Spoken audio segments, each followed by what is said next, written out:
Allahumma sholli ala Muhammad wa ali Muhammad.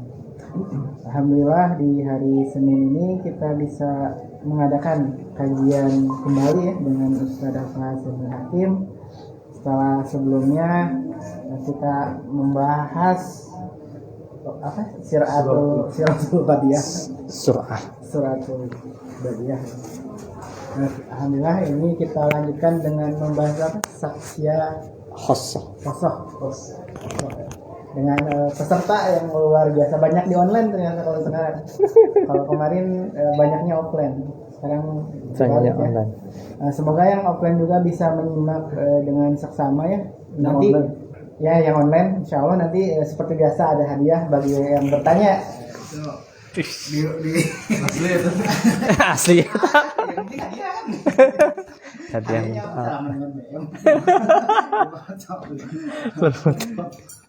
Insyaallah selain lewat Google Meet bisa juga langsung ke Instagramnya Badung Berwakaf. Ini direkam, kita tolong hati-hati ya. Oh gitu, siap. Kamu tidak bertanggung jawab kalau ada tukang batu jam 3. Insyaallah. Ya kita agar lebih berkah, tadi ada yang request ya, kita baca Al-Fatihah bersama-sama. Bismillahirrahmanirrahim. Alhamdulillahirabbil alamin arrahmanirrahim maliki yaumiddin. Iyyaka na'budu wa iyyaka nasta'in. Ihdinas siratal mustaqim siratal ladzina an'amta 'alaihim ghairil maghdubi 'alaihim waladdallin. Ya, untuk waktu dan tempat kami sediakan, silakan untuk membahas materinya. Baik, bismillahirrahmanirrahim. Assalamualaikum warahmatullahi wabarakatuh. Alhamdulillahirabbil alamin. Assalatu wassalamu ala asrafil anbiya mursalin sayyidina Muhammadin wa ala alihi wa ashabihi ajmain. Amma ba'd. Ikhwatul kiram, hafizakumullah. Alhamdulillah pada kesempatan siang hari ini, pagi menjelang siang. Insya Allah kita bertemu kembali dalam kajian rutinan Senin ya. Yang insya Allah kemarin kita sudah bahas tentang Suratul Badiyah atau pandangan akliyah secara umum ya. Dan sekarang kita masuk kepada pembahasan selanjutnya, yaitu tentang syakhsiyah khosoh ya, yaitu kepribadian secara khusus. Kenapa kita perlu bahas ini? Ya dikarenakan memang kita harus menjadi manusia yang utuh kan gitu ya. Tidaklah dikatakan manusia yang utuh ketika dia punya pandangan yang cerdas, punya pemikiran yang cepat, teliti dan semisalnya, tetapi tidak memiliki kepribadian.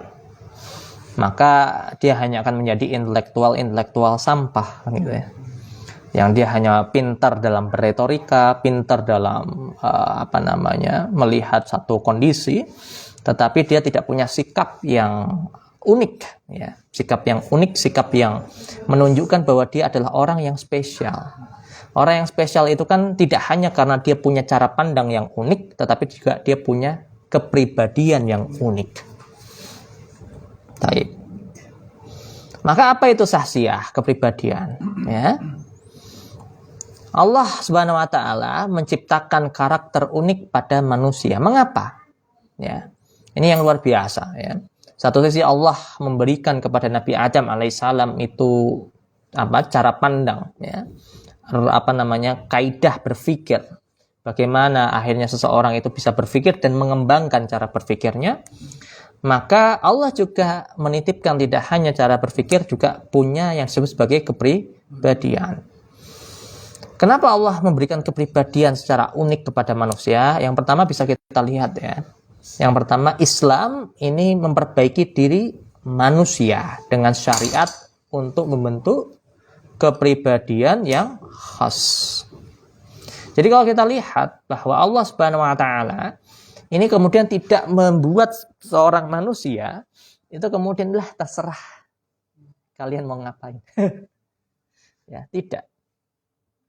Makanya ada para ulama ketika berbicara apa itu manusia, ya, sebagaimana dalam pembahasan ilmu mantik itu selalu dikatakan al-insanu hayawanun natik. Manusia itu adalah hewan yang berpikir. Sehingga apa? Sehingga ketika seseorang tidak menggunakan akalnya, ini sangat erat kaitannya. Manusia itu pada akhirnya tidak beda dengan hewan. Gitu. Dan dengan Islam datang, Islam ini kemudian memperbaiki manusia. Memperbaiki dari sisi apa? Agar dia tidak jatuh pada sifat kehewanan. Agar dia kemudian dikontrol. Atau dalam bahasa Peksos, istilahnya pekerja sosial itu memanusiakan manusia. Karena menunjukkan apa? Ya ini bukan Islam ya, maksudnya secara umum gitu. Itu saja dalam kajian ilmu sosial itu yang disebut sebagai pemberdayaan manusia itu memanusiakan manusia. Dikarenakan memang banyak sekali manusia yang tidak seperti manusia. Sehingga butuh program, butuh konsep yang bisa memanusiakan manusia. Berarti kan tidak hanya muslim gitu. Orang-orang kafir pun, orang-orang pada umum siapapun gitu ya, memahami manusia itu sekarang itu sudah mulai jauh dari fitrahnya sebagai manusia. Dia malah banyak yang dekat dengan fitrahnya hewan gitu. Sehingga banyak gitu, mereka juga berlomba-lomba gitu. Islam juga punya cara khusus agar manusia ini kembali kepada fitrahnya, yaitu dengan apa? Dengan diterapkannya syariat. Kedua, Islam memperbaiki pemikiran. Ya, kalau syariat ini lebih mengontrol perilaku badaniah kita. Ya, kita mau berbuat ini, oh ini halal. Mau berbuat itu, oh ini haram. Nggak jadi kalau haram. Yang halal saya ambil, yang haram saya tinggal. Itulah syariat, gitu ya. Tetapi syariat itu tidak akan berguna kalau kemudian cara berpikirnya itu masih tidak benar. Ya, cara berpikirnya tidak diperbaiki. Maka Islam juga apa? Memperbaiki, selain memperbaiki perilaku manusia, ya, akhlaknya, perilakunya, amaliyahnya, juga Islam memperbaiki pemikiran. Ya. Dan Islam memperbaiki pemikiran dengan apa? Dengan akidah Islam. Yang akidah ini itu dijadikan sebagai landasan berpikir. Nah, ini yang kemudian jadi masalah, gitu ya. Ketika akidah Islam pada hari ini itu sekedar wacana. Orang belajar akidah hanya sekedar yang penting hafal matan akidah. Sekedar ya kita bisa membantah orang yang berbeda pendapat. Dah. Tapi tanpa ada punya impact apapun dalam kehidupan kita. Harusnya akidah itu semakin kita mempelajari akidah, semakin kuat ikatan kita dengan syariat Islam. Tetapi banyak hari ini orang belajar akidah hanya sekedar yang penting wacana saja. Ya, hanya sekedar dalam lingkup diskusi semata. Tanpa membawa impact apapun dalam kehidupan kita. Ini yang kemudian menjadi bermasalah gitu ya. Gitu. Jadi akhirnya apa? Akhirnya ketika kita tidak punya akidah Islam sebagai kaidah ya, kaidah berpikir atau kaidah fikriyah, maka ketika ada ide ataupun paham-paham yang itu ada kalanya bertentangan dengan Islam, ya dia fine-fine saja. Ya, fine-fine saja. Sehingga ide-ide yang rusak tentang sekulerisme, kapitalisme, ya, liberalisme, bahkan ateisme, bahkan paham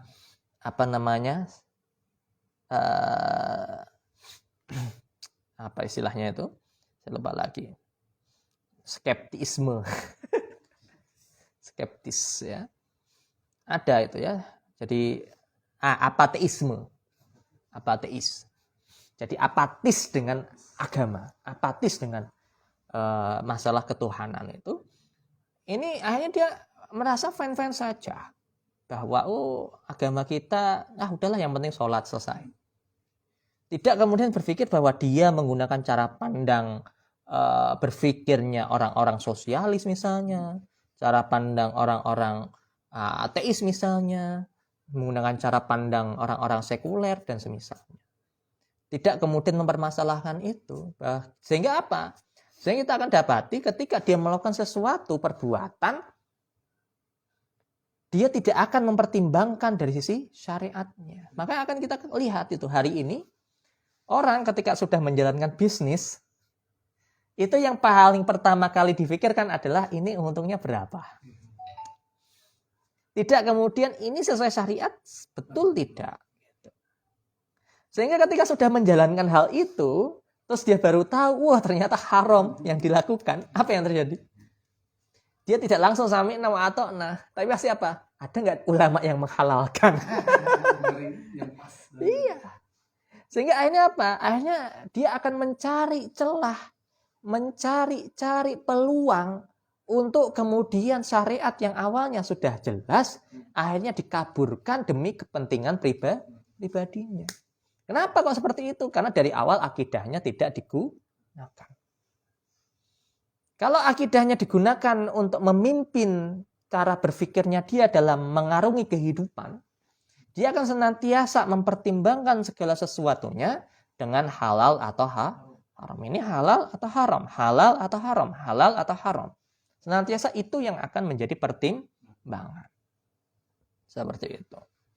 Ya. Jadi ketika dia tidak mengetahui, ya tiba-tiba, kok sudah terjebak pada suatu bisnis, suatu pekerjaan yang ternyata haram, ya, maka tadi dia akan semakin mencari-cari pembenaran untuk apa yang dilakukan, ya. Sehingga yang terakhir, ya, sahsiah Islam itu menyelamatkan dalam memahami segala sesuatu agar kita tidak terjebak pada kehidupan yang sempit, kehidupan yang rusak, cara berpikir yang dangkal, cara berpikir yang rusak. Inilah kepribadian. Ya. Jadi Islam itu pada akhirnya menyelamatkan kita. Jadi kalau ditanya apakah Islam butuh kita? Tidak. Tapi kitalah yang butuh Islam. Karena dengan Islam kita menjadi orang yang diridhoi oleh Allah Subhanahu wa taala. Ini yang pasti, ya. Kalau apakah pasti menjadi orang yang sukses di dunia belum tentu, ya. Karena ini kan tergantung tadi ya, qada dari Allah Subhanahu wa taala, ya. Tapi dari sisi yang lain, yang bisa kita kejar adalah keridhaan Allah. Karena itu keridhaan Allah, ini yang kemudian sudah pasti, gitu. Kenapa? Karena begini, mau kita menjadi orang yang sukses di dunia sekalipun dengan amal yang sangat banyak, tetapi ketika Allah menimbang satu saja kenikmatan yang diberikan kepada kita dengan amalan yang kita lakukan, itu jauh nilainya. Sehingga banyak para ulama menyebutkan beberapa kisah Israiliyat di mana kemudian orang Yahudi yang ada ibadahnya sampai 1000 tahun gitu ya. Kemudian meminta kepada, ya Allah, aku telah beribadah kepada engkau 1000 tahun. Maka masukkanlah aku ke surga. Terus kata Allah, coba timbang dia dengan satu nikmat. Ternyata ibadahnya 1000 tahun itu tidak ada apa-apanya dibandingkan satu kenikmatan yang diberikan. Maka akhirnya apa? Dari situ cerita situ bisa kita ambil hikmah adalah seseorang itu menjadi masuk surga atau tidak. Yang paling inti, core of the core-nya, itu adalah ridho Allah Subhanahu wa ta'ala. Bukan sekedar amalan kita semata. Maka amalan kita tujukan, kita fokuskan untuk mencari ridhonya Allah. Inilah yang membuat kepribadian seorang muslim itu unik. Gimana nggak unik? Ya. Karena setiap hal itu selama itu bisa mencari ridhonya Allah, akan dilakukan. Ya. Ada misalnya orang kalau misalnya ada tender gitu ya, ada sebuah project, wah, kamu bayar sekian dulu, nanti kamu akan dapat tender misalnya berapa M gitu. Ya, tapi anu harus bayar dulu di awal. Bayar. Jadi dia dapat proyek tapi dia bayar dulu. Ini kan akadnya aneh gitu ya. Nah, bagi orang yang hanya berpikir tentang dunia, tidak terikat dengan akidah Islam, ya udah oke aja kan gitu. Yang penting nanti untung gitu. Nah, sedangkan seorang muslim akan melewatkan hal itu. Tidak akan mengambil perkara yang mungkin orang melihatnya ini keuntungannya besar sekali loh. Dia akan menolak itu, dia akan menahan diri untuk tidak mengambil kenikmatan dunia itu dalam rangka mencari ridhonya Allah. Inilah unik gitu. Ketika orang-orang itu berpikir, ya saya nggak diambil. Kenapa nggak diambil? Itu kan lumayan, gini. Ya karena saya masih ragu, itu akadnya benar atau tidak. Inilah uniknya seorang muslim. Ya, ketika remaja pada umumnya pacaran gitu ya. Iya, ini jomblo ngenes misalnya. Jones gitu ya. Segala macamnya. Ente itu kan ganteng misalnya. Ganteng, ininya ini. Tapi kalau nggak punya pacar, jangan-jangan homo ya. Akhirnya banyak yang nembak kayak gitu kan. Padahal tadi cara berpikirnya itu berbeda dengan keumuman masyarakat gitu. Sehingga ketika dia punya sikap tertentu, masyarakat itu merasa aneh. Ini kok orang aneh ya. Jadi unik aneh itu sebenarnya 11-12. Yang membedakan apa? Kalau unik itu memang karakternya itu tetap seperti itu. Dan dia punya landasan yang jelas. Kalau aneh itu dia kadang istilahnya itu tidak tertebak. Kalau aneh itu kan. Tiba-tiba begini, tiba-tiba begitu. Nggak ada logika yang bisa kita runut gitu. Kenapa dia berbuat seperti itu? Nah, ini aneh baru. Tapi kalau unik itu dia punya logika yang runut sehingga membuat suatu sikap yang khas, yang khusus itu, tapi berbeda dengan masyarakat pada umumnya. Maka dikatakan unik. Gitu ya. Jadi sahsiatul khasah atau mumayyiz ya, sesuatu yang berbeda gitu ya. Seperti itu. Kemudian kita lihat ya realitas Islam dan kaum muslimin hari ini. Ya, sebagaimana yang diriwayatkan oleh Imam Muslim ya. An Abi Hurairah radhiyallahu an qala Rasulullah sallallahu alaihi wasallam bada'al islamu ghariban wa sayaudu kama bada'a ghariban fatuba lil ghuraba. Ya, rawahu Muslim. Dari sahabat Abu Hurairah radhiyallahu an bahwa Rasulullah SAW pernah bersabda, bada'al Islam. Islam ini muncul ya, pertama kali apa? Ghariban, dalam keadaan asing. Gharib. Karena kaum muslimin ya hari ini itu memang mungkin banyak yang beragama Islam tapi agama Islam KTP. Kenapa? Karena pertama jauh dengan Islamnya itu sendiri. Jadi seolah Islam itu hanya sekitaran masalah sholat semata, sholat, puasa gitu ya. Ya untung-untung tambah kalau ada zakat gitu ya, sama wakaf sekalian misalnya ya di teman-teman gitu. Itu udah pol-polnya itu. Udah bagus sekali ya, tambah haji lah gitu ya. Haji kalau ada uang gitu ya, atau umroh. Tapi tapi selain dari itu seolah-olah Islam itu nggak ada urusan dengan realita kehidupan kita. Apakah kita mau bersikap seperti apa, kita mau punya model usaha semacam apa, itu seolah Islam itu jauh dari perkara-perkara tersebut. Bagaimana Islam kemudian mengatur masyarakat dan semisalnya, apalagi berbicara negara ya, BBM apalagi lah. Banyak yang nggak paham gitu ya. Ternyata dalam Islam itu ada pembahasan tentang BBM naik dan turun itu bagaimana. Ya, banyak yang nggak paham gitu. Nah, sabar aja. Gitu. Jadi kasus-kasus semacam ini menunjukkan kita kaum muslimin hari ini tuh memang memegang Islam, tetapi kemudian sangat-sangat mengkerdilkan Islam. Islam dikerdilkan hanya sebatas ritual semata. Mahdoh. Karena memang kalau kita telusur, ternyata pemahaman semacam ini memang sudah dicoba ditekankan oleh Belanda. Jadi semenjak zaman penjajahan dahulu kala, kakek nenek kita, itu memang Belanda itu mencoba menganisir ya, memecah-mecah Islam, sehingga seolah Islam itu hanya sekedar ritual. Dan itu yang dituju. Karena kalau Islam itu menjadi agama masyarakat, agama pergerakan, agama politik, ini akan melawan Belanda ini, masyarakat dimanapun. Dan ini yang nggak disukai oleh para penjajah dari zaman dulu sampai sekarang sekalipun. Sehingga Sehingga akhirnya Belanda itu dengan beberapa akan kita lihat gitu ya. Kenapa Belanda itu sangat serius untuk meneliti naskah-naskah Jawa. Makanya naskah-naskah Jawa itu sejarah-sejarah Jawa itu kebanyakan dibawa ke Leiden. Universitas Leiden itu di perpusnya itu. Karena memang mereka serius untuk meliti itu karena mereka ingin berusaha bagaimana merubah cara pandang masyarakat Indonesia pada waktu itu untuk kemudian hanya menggunakan Islam sebagai sekedar ritual semata. Ya. Bahkan aneh gitu ya kalau kita lihat misalnya kisah-kisah Wali Songo yang sering kita dengar itu sekedar saktiannya. Iya, ngapa coba? Kalau sakti terus apa gitu untuk kita kan nggak ada ibrah akhirnya. Kalau sakti hanya sekedar kemudian nggak ada bedanya ketika kita cerita Power Ranger, ya Ultraman ke anak-anak gitu ya, atau apa ya Marvel misalnya, nggak ada bedanya akhirnya. Akhirnya Wali Songo itu sekelas Kapten Amerika nanti. Iya loh kalau bicara kesaktian doang kan. Wali Songo sekelas Hulk gitu ya, atau sekelas The Flash gitu misalnya. Jadi hanya sebatas itu gitu akhirnya. Padahal kan Wali Songo itu lebih dari sekedar itu gitu.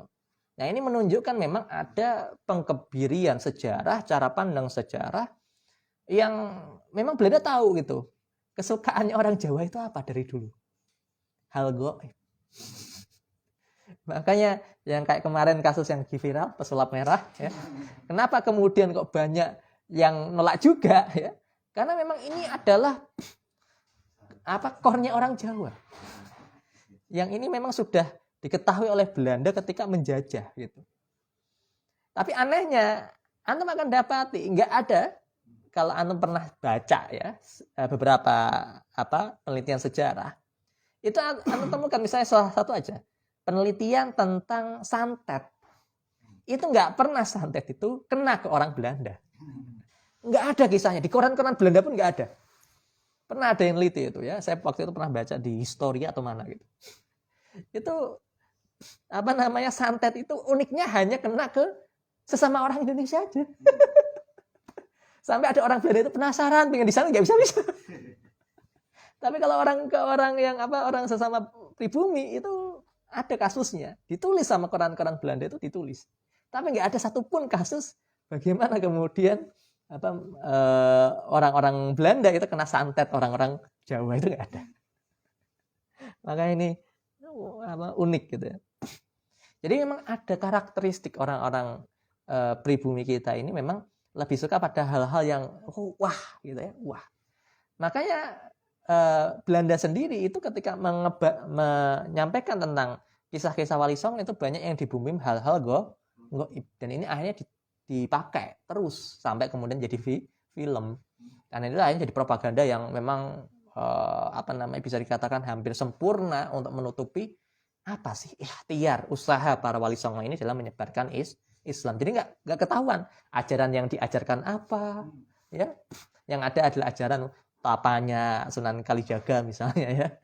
Kemudian nanti Sunan Bonang ngetok apa jadi emas. Jadi kan dahsyat itu. Akhirnya kita nggak benar-benar tahu ini apa gitu pemikiran dari para Wali Songo ini yang akhirnya menjadi kuat di mana masyarakat itu menerima secara lekat gitu, itu malah hilang nilai esensi itu gitu ya. Maka ini menunjukkan ketika kita ingin membangkitkan Islam kepada Islam yang asalnya ini menjadi asing ya. Sebagaimana ketika Rasulullah SAW datang ke Mekah mendapatkan risalah, di Mekah juga ketika mendapatkan ini itu asing. Padahal sebelumnya ada. Tapi menjadi asing Islam itu. Ya. Ini yang unik gitu. Jadi bahkan saya ada buku bagus tulisannya Ustadz Wisnu Tanggap Prabowo. Ya, itu bagus itu. Terbitan Pustaka Al-Kausar kalau nggak salah. Sejarah berhala. Udah bisa pinjam ya. Bisa pinjam sejarah berhala ya. Itu dia menceritakan sebenarnya sejarah manusia hak awalnya itu bukan diliputi dengan kekufuran, tidak. Kata beliau malah sejarah awal manusia sebenarnya adalah tauhid. Jadi manusia itu nggak ada terlahir kemudian langsung mengkufuri Allah, itu nggak ada. Hakikat awalnya itu nggak ada. Kenapa? Ya kita lihat aja, kita runut dan manusia pertama siapa? Nabi Adam alaihissalam. Nabi Adam alaihissalam itu kan turun ke bumi, ingatannya tentang surga itu tidak hilang. Sehingga apa? Sehingga ketika Nabi Adam alaihissalam itu di muka bumi, yang diajarkan pertama kali itu tauhid. Sehingga apa? Kita bisa pahami dari situ bahwa manusia itu pada awalnya bertauhid. Cuman kemudian sepanjang dengan panjangnya waktu itu, ya, proses transformasi pengetahuan tentang tauhid ini mengalami degradasi, mengalami, ya, ada yang hilang, ada yang berubah, ya, ada pembengkokan, ada tahrif dan semisalnya. Sehingga yang awalnya bertauhid akhirnya awalnya monoteisme gitu ya, akhirnya jadi politeisme. Berubah itu. Dan ini banyak beliau bawakan data-data, salah satu yang kemudian data disampaikan di situ adalah bagaimana kisah Nabi Nuh alaihissalam tentang banjir besar itu. Karena hampir peradaban apapun, mau peradaban Afrika, Eropa, Asia, Amerika, ya, India, itu senantiasa mengabarkan ada musibah banjir besar yang itu hampir menghilangkan populasi manusia. Cirinya sama semua. Yaitu pertama ada seruan, ya, untuk ajaran moral, bahasanya kita ada yang moral, agama, pokoknya ada seruan lah, ajaran tentang kebaikan. Kemudian ada orang yang menyeru, yang ketiga adanya seruan untuk membuat kapal. Dan itu semua terjadi di peradaban apapun. Kisah itu ada. Jadi kalau ada yang menuduh Islam ini jiplak dari kisah yang lain, loh ini memang kisah yang dikabarkan oleh Allah gitu loh. Yang itu bisa kita telusur pada peradaban manapun. Makanya kata Ustadz Wisnu Tangga Prabowo di situ, maka dari sini saja itu sudah sangat kemungkinan besar bahwa kisah ini bersumber pada cerita yang sama, pada kasus yang sama, realita yang sama. Gitu. Menunjukkan apa? Menunjukkan semua dunia ini sebelumnya adalah orang-orang yang bertauhid sebelum mengalami degradasi. Seperti itu. Nah, kalau kita lihat orang-orang yang tidak mau bertauhid kepada Allah Subhanahu wa taala itu semakin panjang, maksudnya semakin jauh kita. Ya, misalnya nanti 10 tahun ke depan nanti itu akan semakin parah bentuk pengingkaran mereka terhadap tauhid. Coba kita sederhana saja. Di zaman Rasulullah SAW ada nggak kisah orang yang ateis? Hampir orang Arab itu sejahil-jahilnya mereka itu nggak ada yang ateis. So, tokoh siapa yang ateis? Nggak ada. Mereka masih percaya Allah. Tapi mereka percaya ada sesembahan selain Allah. Itu yang membedakan. Tapi semakin ke sini orang yang mengingkari awalnya meyakini Tuhan itu satu, menjadi meyakini Tuhan itu banyak. Pada akhirnya apa? Penyimpangan yang paling besar adalah tidak mempercayai adanya Tuhan. Ateis. Itu nanti berkembang lagi tuh ateis itu. Beneran itu. Ya. Jadi yang dulu bahkan kalaupun muncul ateisme di awal-awal generasi abad keberapa ya? Saya lupa lagi, ketiga kalau nggak salah. Ya ketika filsafat itu masuk ya. Filsafat masuk ke Islam, itu baru mulai ada pandangan-pandangan untuk tentang ateis itu. Nah itu kemudian awalnya ya biasa aja, nggak sampai kemudian seperti hari ini gitu ya. Nah sehari ini itu ateis sudah menjadi satu gerakan tersendiri. Bahkan sekarang banyak anak muda menganggap ateisme ini sebuah tren yang keren. Gitu. Sehingga ada, saya pernah lihat di TikTok atau Instagram gitu yang menyatakan saya itu ateismenya tentatif. Ateisnya tentatif. Jadi sehingga sebenarnya dia belum ateis kafah gitu. Ateisnya belum kafah, tentatif.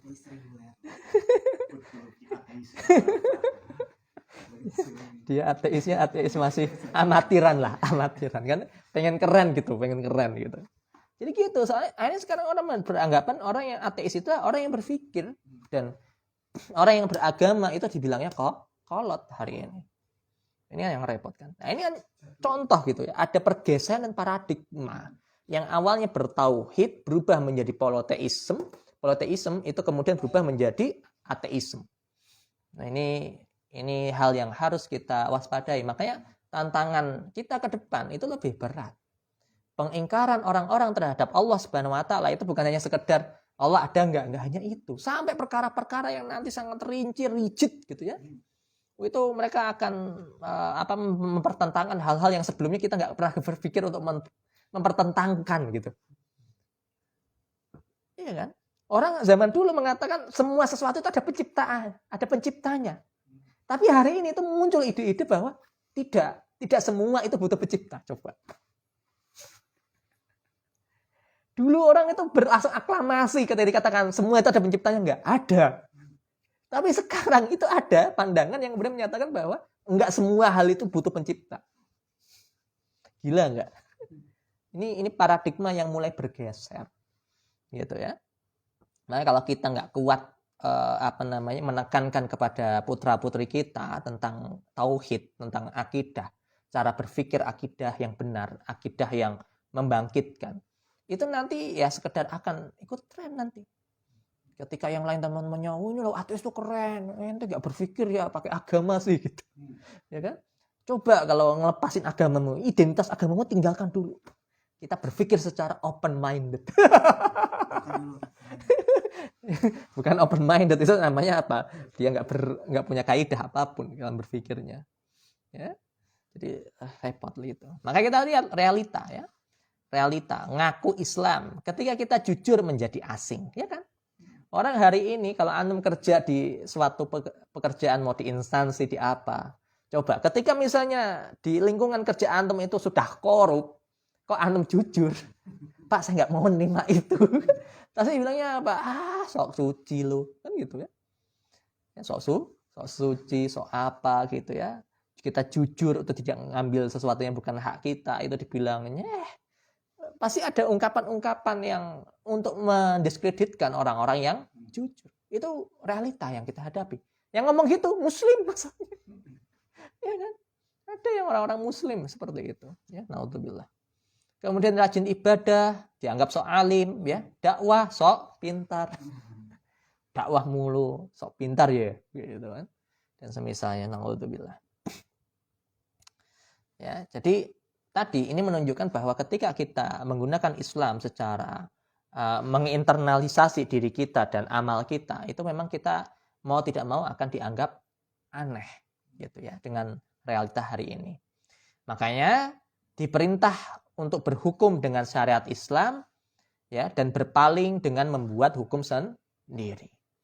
Ini yang kemudian ditekankan oleh Allah ya. Bagaimana kemudian kita itu hari ini ya contoh sederhana aja. Bahkan dulu ya ibu saya itu ketika kumpul di perkumpulan pengajian loh. Ibu-ibu pengajian ya, mak-mak sosialita pengajian itu ketika kemudian bilang bahwa nggak pakai riba itu haram. Bilangnya apa coba? Gimana bisnisnya bisa maju kalau nggak pakai riba? Itu ibu-ibu pengajian loh. Ibu-ibu pengajian. Dan yang ngomong mohon maaf. Ini bunyainya. Sampai seperti itu. Gimana bisa maju bisnisnya? Katanya gitu coba.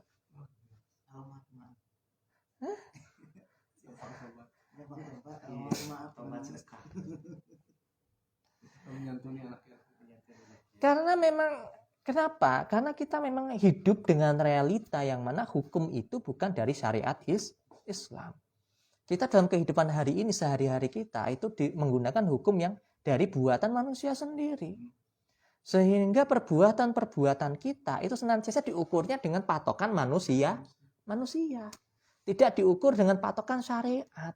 Sehingga ketika kita menggunakan patokan syariat, kita dikatakan aneh. Orang ngambil riba kok, ngambil bunga, santai-santai aja, nggak ada azab. Rasanya kan gitu. Nggak ada majelis hidayah kan, nggak ngeliput kan gitu. Atau yang semisalnya, nggak ada gitu. Karena nggak ada, ini nganggapnya ya fan-fan aja lah gitu. Ini untuk mempercepat bisnis gitu, untuk mempercepat ini gitu. Nah, ketika kita kemudian saya katakan no dengan riba itu langsung aneh gitu. Kok gini ya gitu. Gitu. Jadi memang Masya Allah gitu ya. Bahkan yang lucu kemarin saya punya murid ya, lagi ngelahirin istrinya ngelahirin ya. Istrinya melahirkan itu, kemudian karena di rumah sakit dan sesar kan harus bayar. Ketika bayar itu kemudian ternyata datang beberapa orang asuransi menawarkan, Pak, mau asuransi Pak, biar murah biayanya, biar di cover oleh asuransi gini. Terus kata murid saya, enggak, saya nggak pakai asuransi. Oh, emang ada masalah kah di kantornya? Enggak, bukan masalah di kantor, ini masalahnya di akhirat. Gitu. Masalahnya di akhirat, bukan di kantor ini. Coba orang asuransi apa? Ketawa.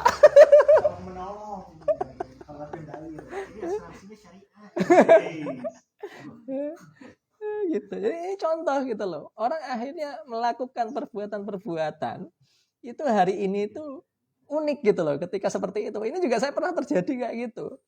Ketika saya juga lomba gitu ya, perlombaan waktu itu kebetulan manajer saya perempuan masalahnya, ya. Tapi kan karena tim ya, rombongan, jadi nggak masalah. Tapi pas ketika saya waktu itu sedang ada keperluan dengan pihak tim lain gitu ya, pada waktu itu, terus ditanya manajer saya ini, pacarnya ya? Saya bilang gitu. Oh, enggak Pak, pacaran tuh haram. Saya bilang gitu. Enggak Pak, pacaran tuh haram. Terus timbalan beliau apa? Itu kan hukum agama, kita itu di Indonesia. Loh, karena itu Pak, karena kita di Indonesia, hukum agama itu berlaku baik di Indonesia maupun nanti di akhirat. Saya bilang gitu.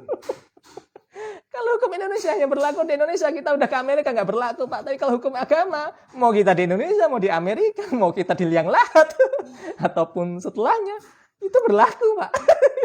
Pak langsung diam. Iya juga ya. Jadi itu menunjukkan banyak sekali cara pandang masyarakat kita itu yang karena sehari-hari tidak diatur dengan Islam, sehari-hari diatur dengan hukum buatan sendiri. Sehingga ketika seseorang mencoba menerapkan hukum syariat terhadap dirinya saja, tidak usah jauh-jauh sampai ke masyarakat lah ya, untuk dirinya saja itu sudah dikatakan aneh. Ini kok orang aneh gitu ya. Maka coba kayak tadi ya, yang asuransi itu ketika nanya ke murid saya, itu bukan masalah ini asuransinya apakah dikatakan haram atau enggak, tapi apakah ada masalah di kantor. Itu yang ditanyakan. Apakah kantor tidak membolehkan menggunakan asuransi ini? Sampai seperti itu. Cuman lucu juga jawaban murid saya. Enggak, ini masalahnya di akhirat. Bukan di kantor. Enggak ada urusan sama kantor. Seperti itu. Ya. Nah, kemudian kita lihat ada kepribadian dengan pemahaman. Bagaimana sebuah kepribadian itu ditentukan oleh pemahaman. Maka ada dua hal yang mendasari ini. Ada yang disebut sebagai pola pikir atau akliyah dan pola sikap atau nafsiyah. Pola pikir itu sebagaimana yang kita lihat belajar kemarin ya. Tentang suratul Fatihah itu di awal kan juga saya bahas tentang apa itu berpikir ya. Nah, pola pikir itu kan ditentukan yang pertama tentang fakta, ada satu realita. Dari fakta tersebut kemudian kita punya indra untuk kemudian menangkap gambaran fakta tersebut. Dari gambaran yang kita tangkap itu kemudian ditransformasikan ke otak. Dan di otak itu terdapat informasi atau pengetahuan sebelumnya. Dari sinilah kemudian mengkaitkan antara fakta dengan informasi sebelumnya. Inilah yang kemudian menghasilkan yang disebut sebagai berpikir. Ya, gitu.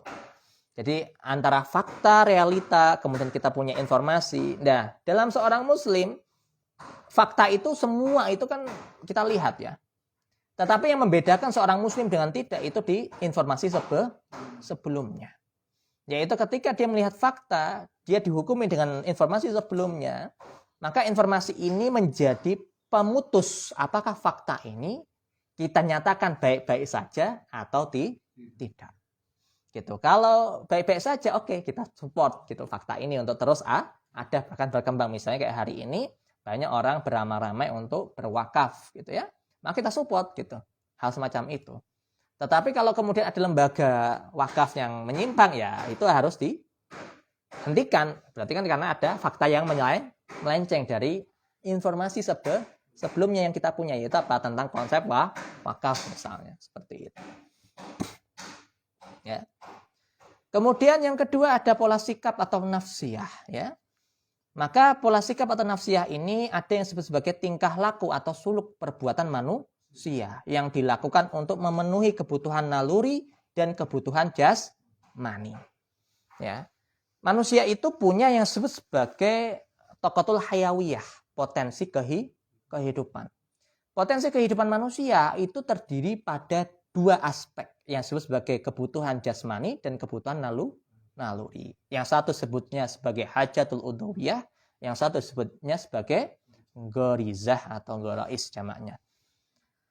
Nah, dua pola ini menjadi kunci, ya, karena baik itu naluri ataupun kebutuhan jasmani sama-sama menuntut untuk dipenuhi.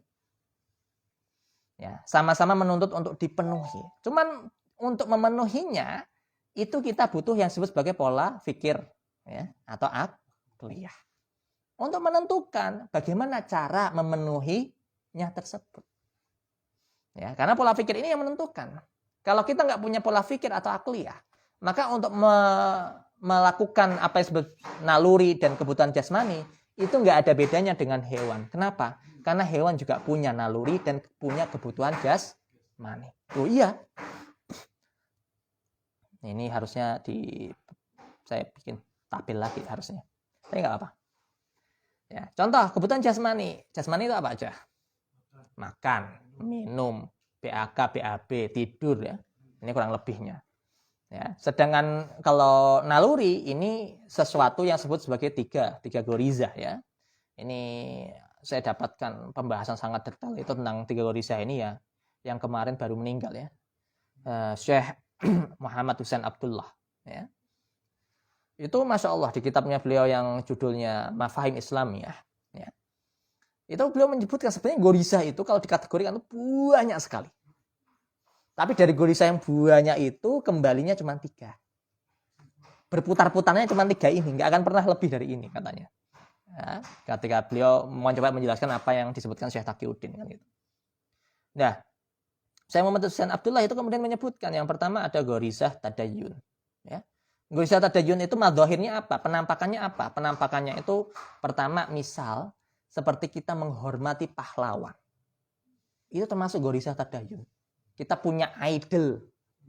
Itu gorizah tadayun. Murni semata-mata kita hanya wah kagum. Itu penampakan dari gorizah tadayun. Kita mengagumi sesuatu, ya, mengagungkan, mensucikan. Ini penampakan gorizah tadayun, naluri untuk beragama. Makanya wajar ketika ada orang bahkan hatta di beberapa yang nyeleneh-nyeleneh, ya, sampai kadang ada yang mendewakan apa? Minuman misalnya, mendewakan foto, mendewakan apa kan. Bahkan zaman Arab jahiliyah kan ada yang disembah itu kuenya sendiri kan. Ketika lapar roti kan. Ketika lapar rotinya dimakan, Tuhan kok dimakan. Ya.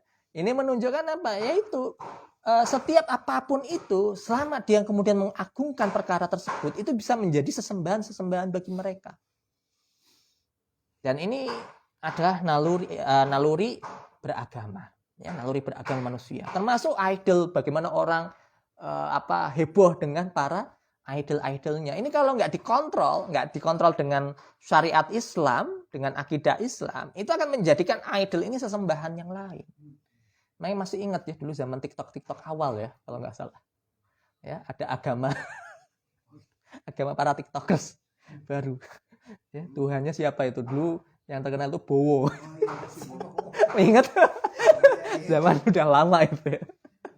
Itu yuk kita bikin agama tuh. Tuhannya Bowo. Ya mungkin bercanda atau terlepas dari itu, ini kan bercandaan yang tidak sehat gitu ya. Dan ini juga menunjukkan ada krisis dalam sisi akidahnya. Tapi itu naluri beragama mereka. Ketika mereka sangat mengidolakan tokohnya itu, akhirnya mereka rela menjadikan tokohnya itu Tuhan. Meskipun tahu itu bukan Tuhan. Gitu, sadar. Oh iya, di Afrika ya.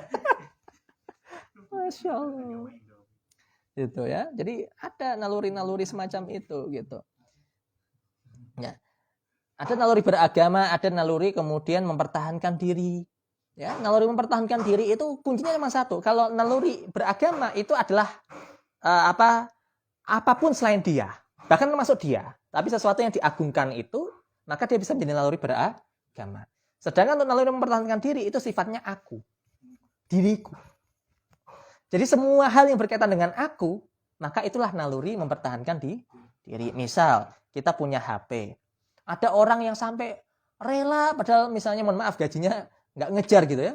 Tapi ketika ada tawaran iPhone yang kemudian itu ada kredit murah meriah, ya meskipun kreditnya 10 tahun misal, dia akan ambil itu. Ya. Kenapa? Karena dengan dia beli iPhone, grade akunya itu naik. Ya, naluri keakuannya nih, aku sudah menjadi orang keren karena pegang iPhone berapa misalnya. Branding pribadi kan gitu. Ya, seperti itu. Jadi memang itu muncul gitu keakuan. Jadi kalau nanti mempertahankan diri itu sifatnya aku. Jadi sesuatu yang bisa kembali benefitnya ke aku, itulah naluri mempertahankan diri. Sedangkan yang ketiga ada naluri naluri melanjutkan keturunan ya. Nah, naluri melanjutkan keturunan ini unik. Kenapa unik? Uniknya begini. Naluri melanjutkan keturunan ini sifatnya bukan aku sebenarnya, tetapi lebih kepada manusia secara umum. Ya, manusia secara umum. Maka nanti sempat kalau saya ngisi fikih pranikah gitu ya, saya sering sampaikan ada kalanya penampakan cinta itu tidak senantiasa munculnya karena melanjutkan keturunan, tidak. Ada kalanya sifatnya adalah naluri mempertahankan diri. Sebagai bukti, ada orang mengatakan saya gak akan nikah sebelum nikahin fulan. Ada nggak yang gitu? Nah itu berarti menunjukkan cintanya itu dasarnya adalah gorizatul baqo. Baqo karena harus dia. Gitu. Atau kemudian itu nikah harus dia. Dia. Kalau bukan dia,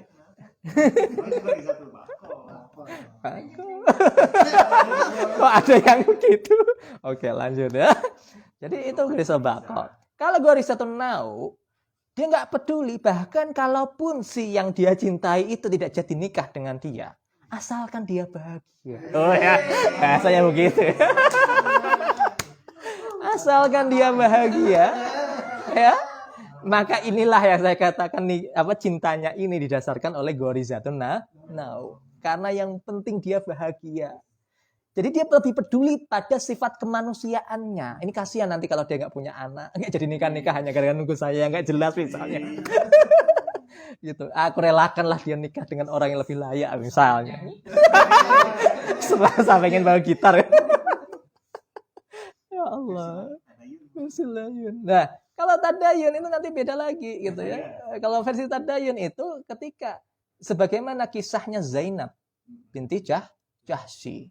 Ketika kemudian Rasulullah SAW memerintahkan untuk Zainab nikah dengan Harisah bin Zaid. Ya, Harisah bin Zaid yang anak angkatnya Rasul. Itu kan awalnya Zainab bilang Harisah ini mantan budak gitu kan. Sedangkan Zainab ini kalangan bangsawan, suku Quraisy, Bani Hashim, sepupunya Rasul. Ya. Wanita yang terhormat, cantik lagi. Wah, udah lengkap lah pokoknya kalau mau mencari itu ya. Tapi kemudian diperintahkan Rasul untuk nikah dengan Haris, terima. Itu sempat gak terima kan? Sampai turun surah apa itu? Saya lupa lagi. Ya, yang kemudian sampai apabila Allah dan Rasulnya sudah menetapkan sesuatu, tidak ada pilihan bagi seorang yang beriman, kurang lebih seperti itu. Itu kan sampai seperti itu gitu loh. Sampai akhirnya ya udahlah, nerima, akhirnya mau menjadi istrinya Haris bin Zaid itu.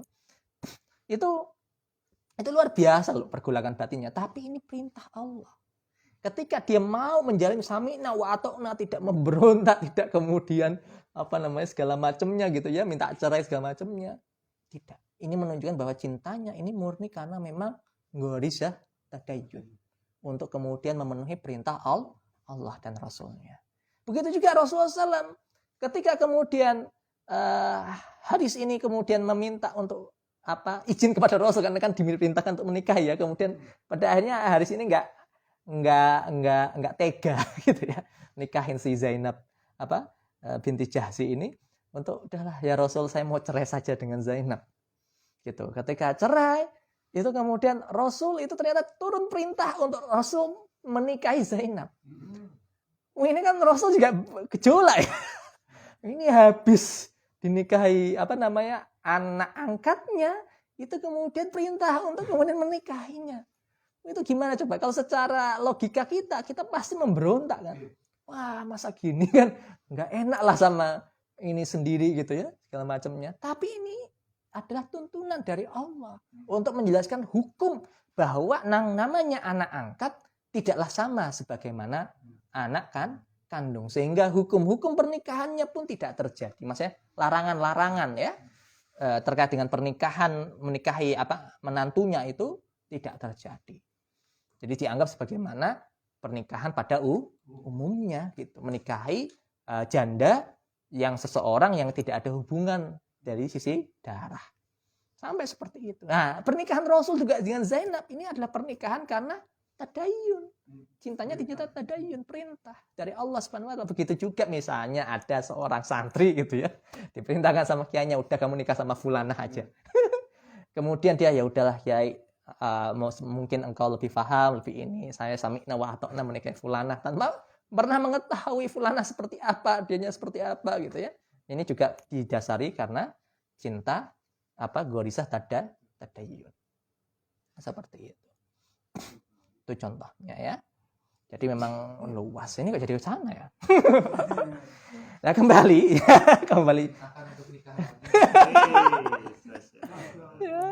Nah, kembali pada hal ini, maka kebutuhan naluri itu sebenarnya ada di hewan, apapun itu. Mau naluri beragama, mau melanjutkan keturunan, ataupun gharizatul baqa. Hewan itu gharizatul baqa jelas ya. Kayak kucing aja, misal contoh kucing. Kucing itu kan kalau lewat sesuatu yang jantan langsung menandai dengan kencing di tempat-tempat tertentu kan.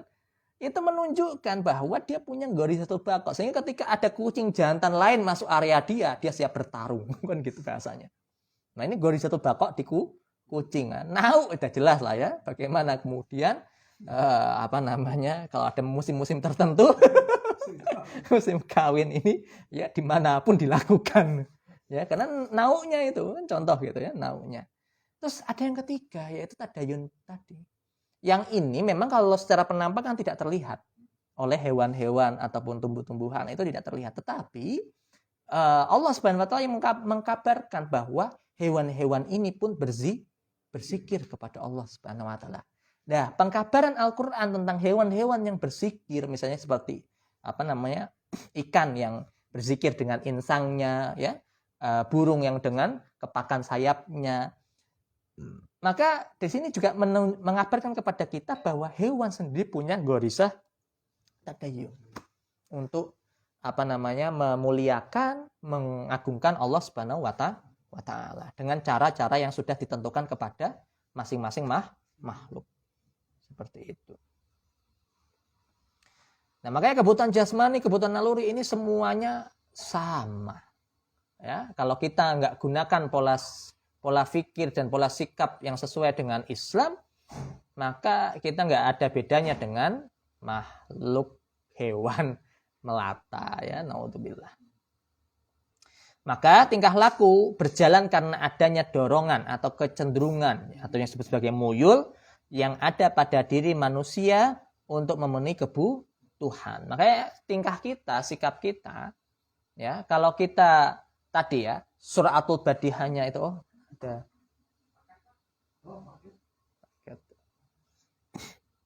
ya. Jadi ketika kita dapat di dalam kecenderungan manusia ya, dalam melakukan tingkah lakunya Ini maka biasanya kan tergantung pada cara dia memenuhi kebutuhan. Maka ketika misalnya dihadapin kepada dia, ini ketika dia lapar gitu ya. Yang satu daging babi, yang satu tempe misalkan gitu. Kalau secara mahal mungkin mahal daging babi ya dibandingkan tempe gitu ya. Tapi bagi seorang yang muslim kecenderungannya ketika lapar, ya tempe yang diambil meskipun sebelahnya daging babi gitu ya.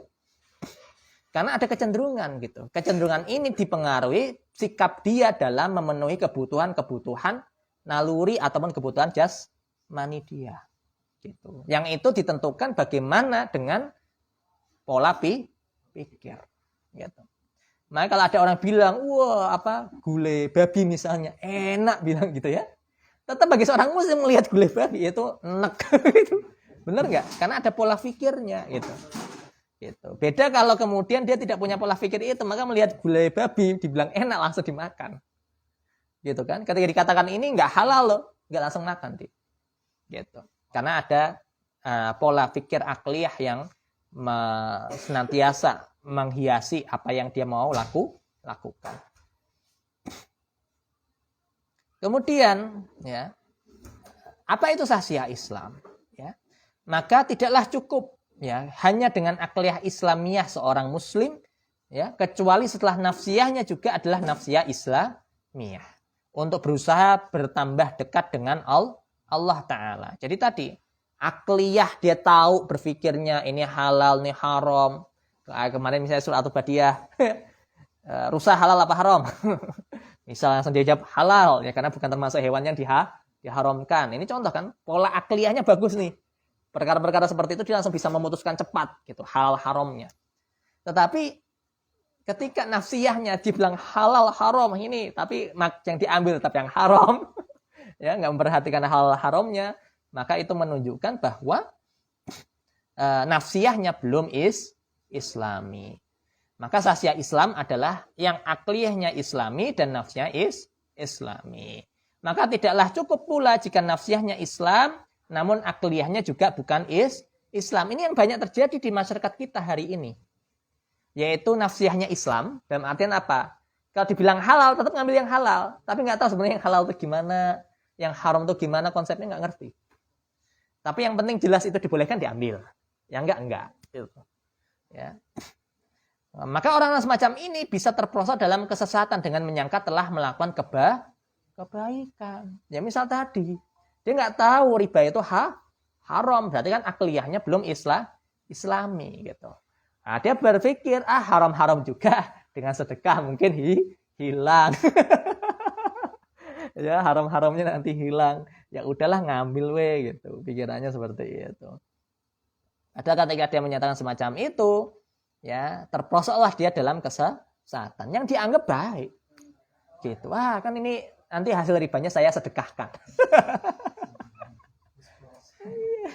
Saya sedekahkan gitu ya. Ini seperti itu. Seperti itu ya, naudzubillah. Jadi itulah luar biasanya ya. Hasil bisnis ribanya daripada modal. Bisa banyak sedekah. Ya, naudzubillah. Nah, enggak bisa kalau semacam itu, ya. Gitu. Nah, sahsiah Islam itu bagaimana ketentuannya? Ya sebagaimana yang kita bisa lihat dalam surah Ibrahim ya, surah Ibrahim ayat 24 sampai 26. Di mana Allah Subhanahu wa taala berfirman, "Alam tara kaifa daraballahu masalan." Ya. Tidakkah kamu perhatikan ya bagaimana Allah membuat perumpamaan kalimatan thayyibatan kasyajaratin thayyibatin. Ya. Yang perumpamaan kalimat yang baik itu seperti pohon yang baik. Ya. Asluha sabitun wa far'uha fis sama'i. Ya, Masya Allah ini. Yang akarnya itu kuat nancep ke bawah, bahasanya begitu ya. Dan cabangnya itu sampai menjulang ke langit. Jadi kalimat yang baik diperumpamakan sebagaimana pohon yang baik. Terus dilanjutkan, tu'ti ukulaha kulla apa ini? Kulahim ya. Malah hilang tulisannya ini. Ya. Mana coba saya baca di aplikasi saja.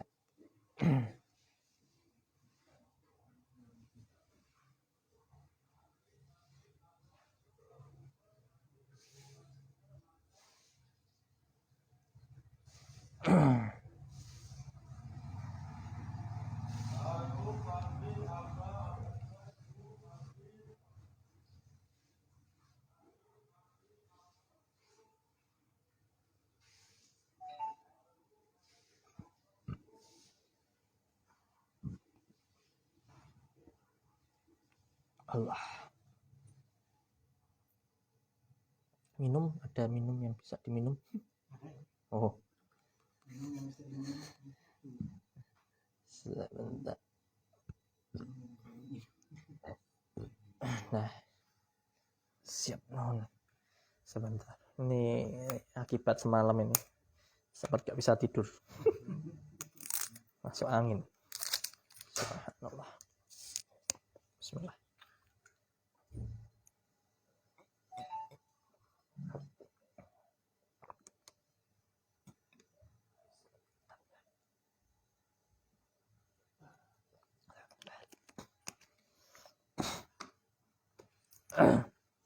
Ya, naik lagi.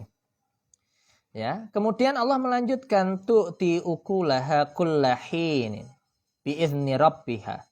Ya. Yaitu pohon yang memberikan apa? Ukulaha, yaitu memakan buahnya, ya, memakannya, yaitu makanannya, yaitu buahnya. Kullahinin setiap musim, ya, setiap musim. Biizni rabbiha, dengan izin Tuhannya. Kemudian melanjutkan wayadribullahu amthala linnasi la'allahum yatadzakkarun. Dan Allah ya membuat permisalan ini, perumpamaan ini linnasi, untuk manusia. La'allahum, agar mereka yatadzakkarun, mengambil pelajaran. Ya.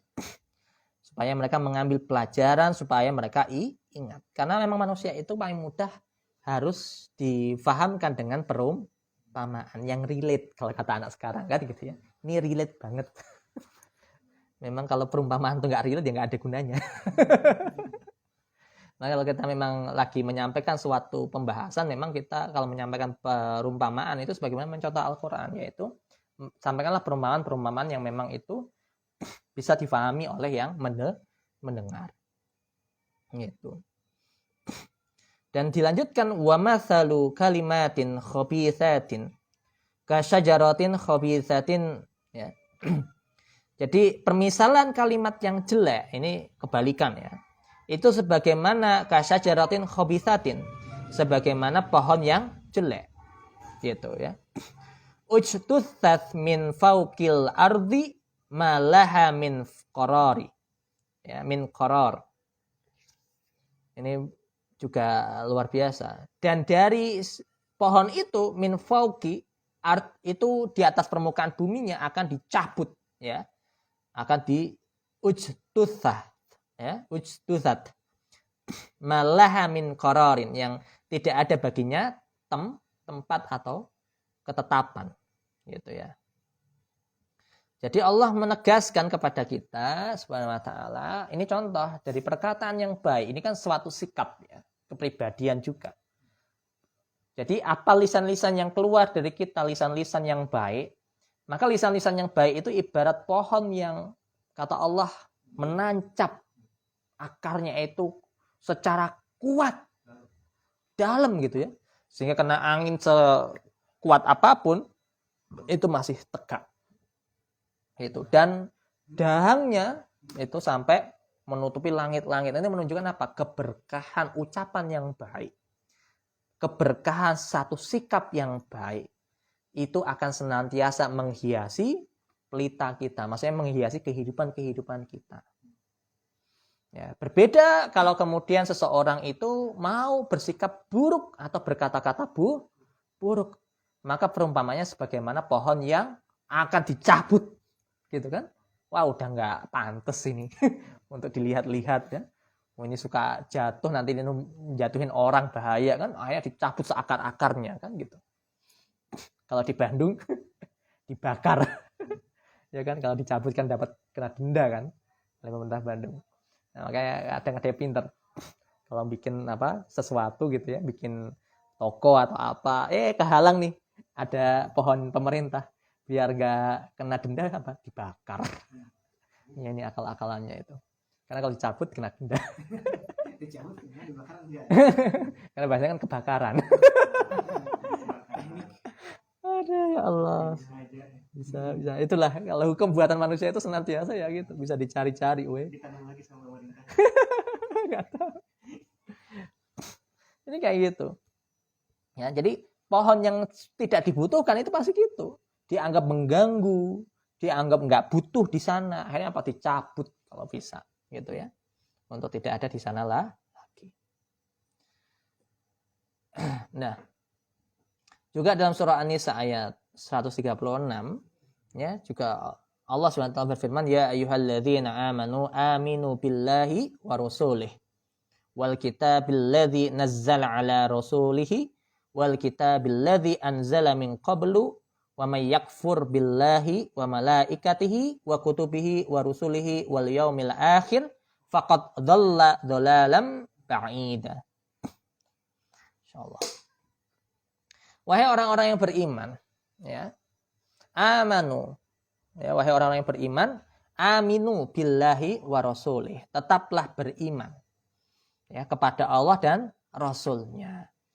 Ya, ini menunjukkan bahwa kita sebagai seorang muslim memiliki kepribadian muslim itu senantiasa harus kuat dulu akidahnya. Kepribadian kita tidak ada gunanya kalau kita tidak memiliki akidah yang kuat, akidah yang tegak. Makanya sudah beriman kok diperintahkan oleh Allah, aminu billahi. Tetaplah beriman maksudnya, takyid gitu. Bahwa orang beriman ada kalanya dia nanti tidak lagi beriman. Makanya Allah perintahkan untuk beriman, tetap beriman, senantiasa istiqomah dalam iman. Itu yang Allah ingin sampaikan dalam surah An-Nisa ayat 136 ini.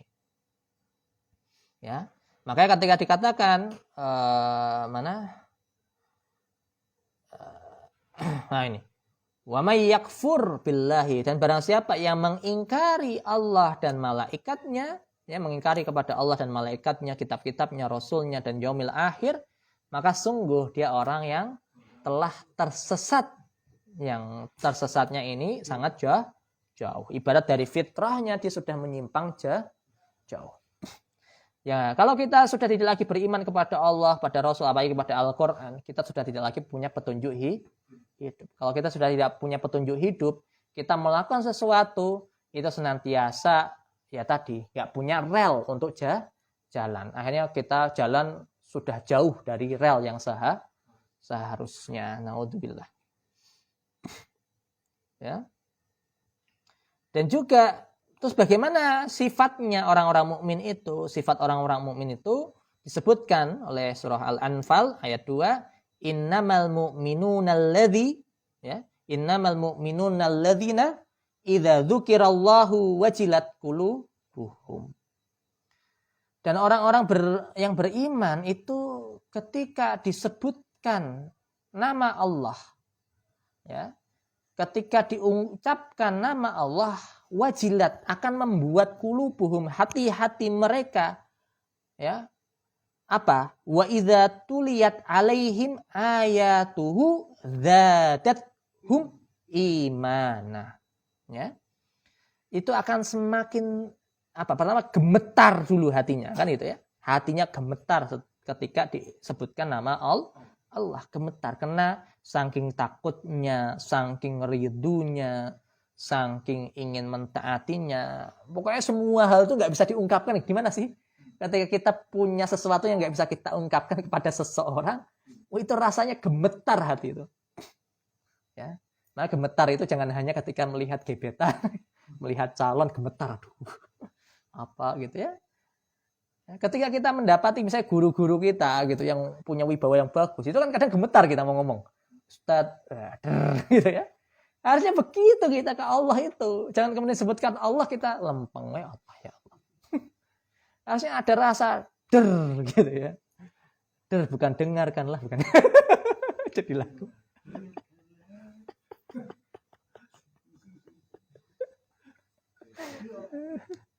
Ya, gemetar hatinya itu langsung ya itu tadi. Karena ada ungkapan yang begitu banyak dalam hati kita ketika disebutkan kepada Allah. Gitu.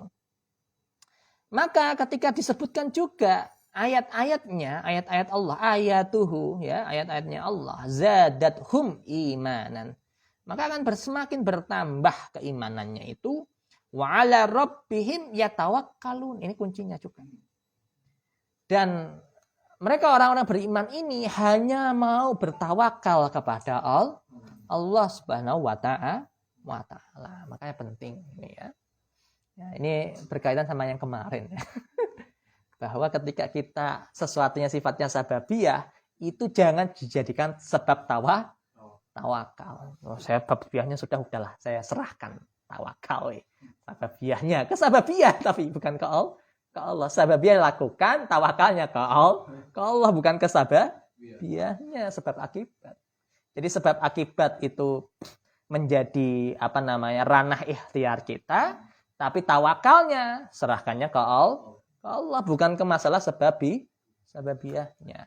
Ini yang membedakan. Jadi kita udah berusaha, sababiyahnya sudah kita lakukan nih, sebab akibat. Kalau saya melakukan sebab ini, akibatnya ini, sebabnya ini. Tapi melihat itu, kita harus tetap pasrahkan semua kepada Allah. Saya tawakal, aku serahkan semua ini ya Allah kepada Engkau. Itulah mukmin yang sejati. Nah, dan juga innamal mu'minuna alladzina amanu billahi wa rasulih tsumma lam yartabu wajahadu bi amwalihim wa anfusihim fi sabilillah. Ulaika humus shadiqun. Ya. Yaitu sesungguhnya orang-orang yang beriman itu adalah mereka yang beriman kepada Allah dan Rasulnya. Kemudian mereka lam yartabu. Ya, tidak ada keraguan. Wajahadu bi amwalihim wa anfusihim. Ketika untuk kemudian disuruh berjihad kepada Allah, ya, berjihad di jalan Allah dengan harta mereka, dengan jiwa mereka, tidak ada keraguan. Ya. Karena memang ketika jihad ini kunci nanti. Makanya ada yang ulama yang mengatakan, barang siapa, ini ulama atau hadis ya, saya lupa lagi. Ya, barang siapa yang tidak ada keinginan jihad dalam hatinya, maka dia orang munafik. Hadis ya, kalau nggak salah, saya lupa lagi. Ya, gitu. Jadi itu menunjukkan kenapa? Karena sebagaimana yang dikatakan oleh Al-Imam Al-Mawardi dalam kitab Adabud Dunya Waddin, jihad ini adalah amalan yang paling tinggi yang bisa dilakukan manusia. Kenapa? Karena dia mengerahkan jasadnya, fisiknya, termasuk hartanya. Jadi jihad itu dua, harta dan fisiknya. Meskipun bisa juga harta doang. Dengan dia misalnya mensupport gitu ya, ada orang pengen jihad nanti misalnya Imam Mahdi ya, pasukannya Imam Mahdi mau berperang lawan Dajjal kemana, wah kita support sama duit gitu. Bisa, tapi itu tetap tidak sama sebagaimana mereka yang langsung juga ikut berjihad secara fisik. Kenapa? Karena mereka yang berjihad secara fisik itu juga pasti mengeluarkan biaya. Sedangkan yang tadi fisiknya enggak kan gitu. Sehingga apa? Lebih utama yang memang ikut berjihad. Gitu. Makanya di akhir Allah mengatakan ulaika humus shadiqun. Mereka adalah orang-orang yang benar. Orang yang siddiq. Ya. Orang yang siddiq. Ini kunci gitu ya. Makanya orang yang enggak berani, enggak mau berjihad itu ciri-ciri orang munafik itu karena tadi. Ya. Karena itu yang membedakan gitu antara orang yang mau berkorban jiwa dan harta atau tidak untuk Allah dan Rasulnya.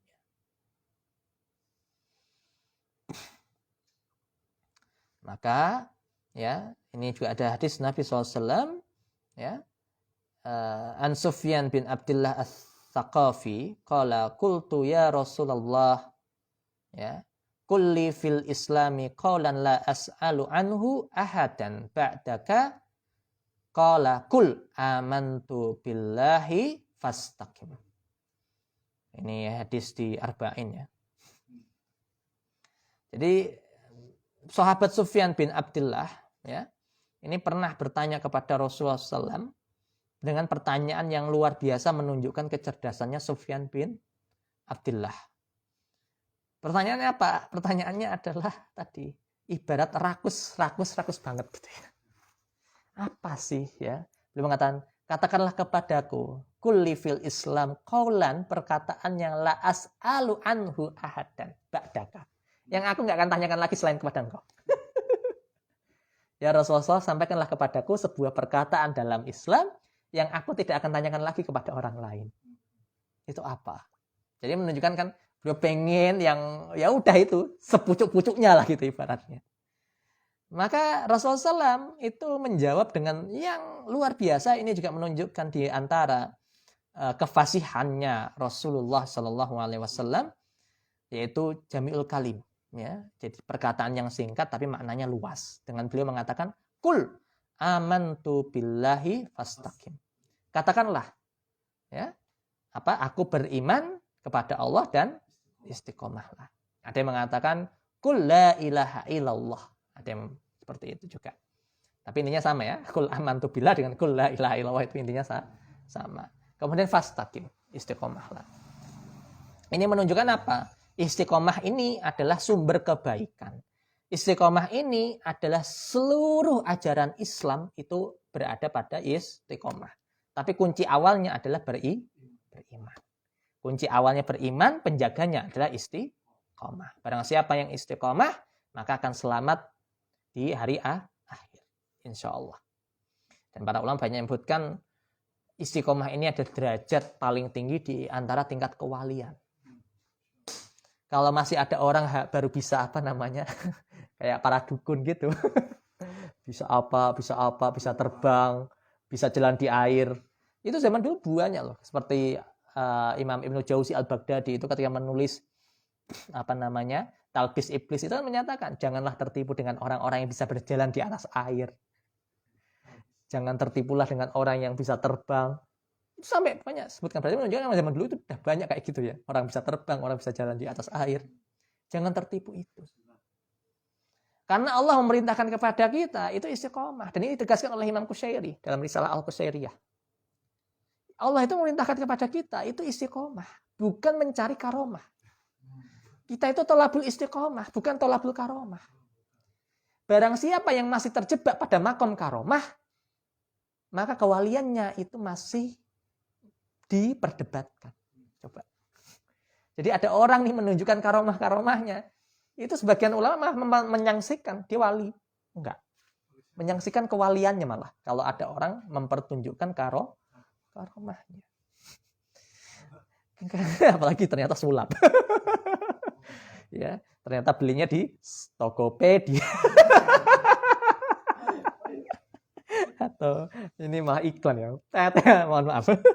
Salah. Ya, jadi keris petirnya beli di marketplace gitu ya. Ternyata batu saktinya. Ya, ininya ya insyaallah itunya. Seperti itu ya. Taib. Jadi itu ya. Jadi kita ditekankan untuk istiqomah, bukan ditekankan untuk mencari karomah. Hatta kemudian tiba-tiba kita mendapatkan karomah tertentu, udah nggak usah bangga dengan hal itu. Nggak usah bangga. Kalau antum bangga, maka antum akan terjebak pada tadi makom karomah. Makom karomah itu makom tesnya wali. Bukan jadi wali, belum, baru dites bahasanya itu. Jadi kalau sudah bebas dari makom karomah, baru antum menjadi seorang wali. Nah, seperti itu. Wallahu a'lam. Kemudian ini sama lagi ya, diulang lagi. Ya. Nah, kemudian akhlak yaitu penyempurna keimanan. Dalam riwayat Imam Tirmizi disebutkan akmalul mu'minina imanan ahsanuhum khuluqan. Ya. Kesempurnaan iman seorang mukmin adalah baiknya akhlak. Jadi kalau akhlak dikatakan puncak, itu betul, khusus untuk pribadi. Gitu. Jadi untuk pribadi memang kita akan sepakati, nggak ada orang yang khilaf bahwa orang yang berakhlak baik ini tidak memiliki keluhuran budi. Nggak ada. Nggak ada orang yang mengingkari orang yang memiliki akhlak yang baik ini bukan orang baik. Ya kan? Semua sepakat, mau Mu'tazilah, Murji'ah, Ahlussunnah, Syiah, semua kelompok Islam, ya, termasuk mau muslim mau tidak muslim, ketika dia punya akhlak yang baik, maka inilah sempurnanya iman. Tapi perlu diingat, ini kesempurnaan, bukan iman itu sendiri. Maka nggak bisa kemudian kita katakan yang penting antum akhlaknya baik, mau antum beragama atau enggak. Karena pada hakikatnya akhlak tanpa akidah itu nol. Tapi akidah tanpa akhlak tidak akan mencapai nilai 100. Rasanya seperti itu. Jadi kalau kita punya akhlak yang baik tapi nggak punya akidah, nol. Kenapa? Ya, ini ada perumpamaan yang bagus dari Imam Zarruq Al-Fasi ya, dalam kitabnya. Saya lupa lagi di Qawaidut Tasawuf atau di Iqtanamul Fawaid. Pokoknya di antara dua itu. Dia menyebutkan gini. Ya, yang kita sering dengar tentang hadis Jibril ya. Ada ketika ditanya, mahwal Islam, mahwal iman, mahwal ihsan. Kemudian Syekh Ahmad Zarruq ini itu kemudian menyebutkan bahwa Islam itu iman itu pondasi untuk Islam dan ihsan. Ya. Tapi iman itu tidak akan sempurna tanpa Islam dan ihsan. Gitu. Iman dan Islam itu butuh ihsan. Ya. Iman tanpa Islam fasik dia. Ya. Jadi kurang lebih seperti itu. Jadi apa namanya? Iman saja, nggak ada Islam, nggak ada ihsan, maka ibarat dia rumah punya tiang, punya pondasi, tapi nggak ada apa-apa. Bisa melindungi orang dari hujan nggak? Ya nggak bisa. Oh nggak ada tiang, nggak ada apa nggak ada atapnya kan gitu. Tapi kalau orang nggak ada apa namanya Islamnya, tapi dia punya iman, maka ibarat bangunan itu ibarat apa pondasi nggak ada tembok. Ya kelihatan lah di dalamnya apa aja. Lagi ngapain, lagi apa kan gitu. Kelihatan semua. Makanya fasik orang-orang yang tidak ada Islam, punya iman tapi tidak ada Islamnya. Begitu juga ketika tidak ada ihsan, maka ibarat orang sudah tertutupi semuanya tapi kalau hujan kehujanan, kalau panas kepanasan. Kan gitu. Nggak ada atapnya, nggak ada kesempurnaannya itu. Rumah jadi sempurna, jadi indah kan kadang gentengnya aja gitu. Gentengnya dirubah dikit aja itu rumah bisa langsung berubah loh. Jadi keren padahal gentengnya aja yang dirubah. Itu menunjukkan tadi ihsan itu. Ya ihsan itulah akhlak. Gitu ya. Jadi akhlak yang baik itu ada dua. Akhlak kepada Allah dan akhlak kepada sesama manusia. Akhlak yang baik kepada Allah itu ya senantiasa tadi mengikhlaskan ibadah kepada Allah semua Subhanahu wa ta'ala. Tapi kalau akhlak kepada sesama manusia itu didasari apa? Didasari pada perkara-perkara yang Allah ridhoi. Kembalinya ke sana ujung-ujungnya. Ya. Ya. Maka tidak selalu sempurna, tidak berarti dalam diri seorang muslim tidak pernah ada kecacatan. Yaitu kalaulah ada kecacatan ya, bukan kecatatan ya. Kecacatan ya. Tidak akan mempengaruhi sahsiahnya. Jadi kalaupun kita ternyata suatu ketika ada kondisi pernah berbuat salah, lupa ya, bermaksiat, itu tidak langsung wah berarti ente enggak bersahsiah Islam, enggak juga. Ada kalanya tadi karena kita ada kalanya orang yang apa? Ya. Karena kita adalah manusia yang lemah. Yang terkadang tadi hilaf, lupa, ya, ada kondisi-kondisi tertentu. Ya, misal kayak saya misalnya lagi sakit giginya gitu ya. Kalau ditanya macam-macam ya kadang emosi. Karena lagi sakit gigi pusing gitu ya. Kalau nggak pusing ya fan-fan aja tanya macam-macam. Tapi kalau pas kayak gitu dibombardir pertanyaan itu juga akan meluap gitu. Jadi namanya juga manusia gitu. Namanya juga sama gitu. Ketika kita melihat istri kita kemudian jadi agak agak susah ya dinasehatin misalnya, atau karena lagi PMS misalnya, sehingga tiba-tiba emosinya naik turun kayak roller coaster misalnya. Ya kita sebagai suami kan masih memahami, oh ya lagi PMS. Akhirnya kan kita menyadari kemarahannya itu bukan murni muncul dari dalam, tapi ini sifatnya spontanitas saja karena ada kondisi-kondisi yang tidak mengenakan. Gitu aja. Maka apa? Sasiyah itu tidak akan hilang selama kecacatannya itu bukan perkara usul. Dalam artian usul itu ya tadi. Sisi akliyahnya itu tidak islami, sisi nafsiyahnya tidak islami. Selama bukan dari dua perkara ini maka tidak mengapa. Kalau sekali ada kesalahan, itu manusiawi. Maka tidak dikatakan seorang itu langsung hilang sasiyahnya. Ya, maka manusia bukanlah malaikat, bisa saja melakukan kesalahan lalu memohon ampun dan bertaubat. Ya, namanya kita manusia, gitu. Kepribadian kita itu kepribadian yang unik gitu. Kita tidak dituntut oleh Allah untuk nggak boleh salah sama sekali, enggak. Kalau seperti itu nggak ada istilahnya tobat. Ada tobat itu dikarenakan Allah sadar betul, karena Allah yang menciptakan kita, bahwa kita itu manusia yang terkadang tadi sudah tahu jalannya begini, ternyata nyimpang dikit. Selama tadi nyimpang yang masih dalam rel, maka masih bisa kembali selama kita tidak murtad ya. Hatta sekalipun kita syirik itu masih ada jalan untuk bertobat loh. Jadi sampai dosa yang syirik sekalipun kita masih bersahsiah Islam asal kemudian kita tobat. Tapi kalau kita nggak tobat ya hilang sahsiah itu gitu. Tapi kalau kita bertobat, ya Allah ternyata kemarin saya syirik, saya menduakan Engkau dari sisi apa misalnya, perkara-perkara yang lain. Kemudian kita meminta ampun kepada Allah dan bertobat dan ternyata masih diberikan umur, berarti itu tanda Allah menerima tobat kita, gitu. Ya. Seperti itu. Ya, dan selanjutnya kullu ibni adama khata'u wa khairul khata'ina at-tawwabuna. Ya, hadis riwayat Imam At-Tirmizi. Ya, setiap anak Adam itu pernah berbuat salah. Dan sebaik-baik orang yang berbuat salah adalah orang yang bertobat dari kesalahannya. Itu saja yang bisa saya sampaikan. Wallahu a'lam bishawab. Thank you.